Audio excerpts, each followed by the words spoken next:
Cinéma, toujours dans un autre registre, ce coup de projecteur sur un jeune réalisateur réunionnais.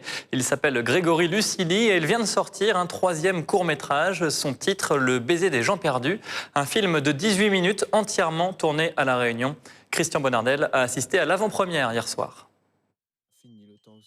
C'est l'histoire de deux âmes en errance que tout oppose. Ce qui les rapproche, c'est la perte d'un être cher. Sa fiancée l'a quitté brutalement, sans même un baiser d'adieu. Son fiancé est parti à la guerre et n'est jamais revenu. Le baiser des gens perdus, ou comment derrière chaque prostituée se cache une personne ordinaire et où derrière chaque client se cache une grande solitude.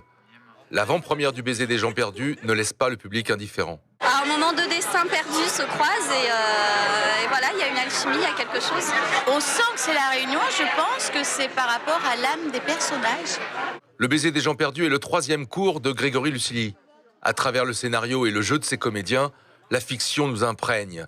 Les images, parfois crues mais jamais vulgaires, nous ramènent à certaines réalités. C'est quelque chose qui parle à tout le monde, ça, que quand on perd un être cher, on se sent en fait exclu, on se sent sur le bord de la route. L'histoire, elle est réunionnaise par les lieux, par les personnages, par la langue, par la description de la prostitution, comment elle se passe à La Réunion.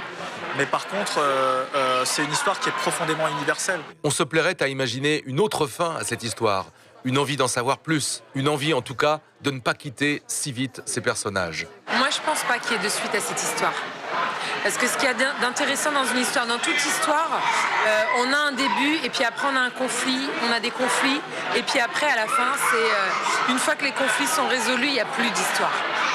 Donc moi je trouve que ce film en fait, il a juste la longueur qu'il lui faut.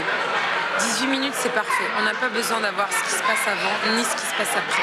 Ce qui les rapproche, les unit l'espace d'un instant, d'un baiser. Le baiser des gens perdus, un film que Grégory Lucili espère voir concourir prochainement. La Réunion n'a pas à rougir de ses graines de stars.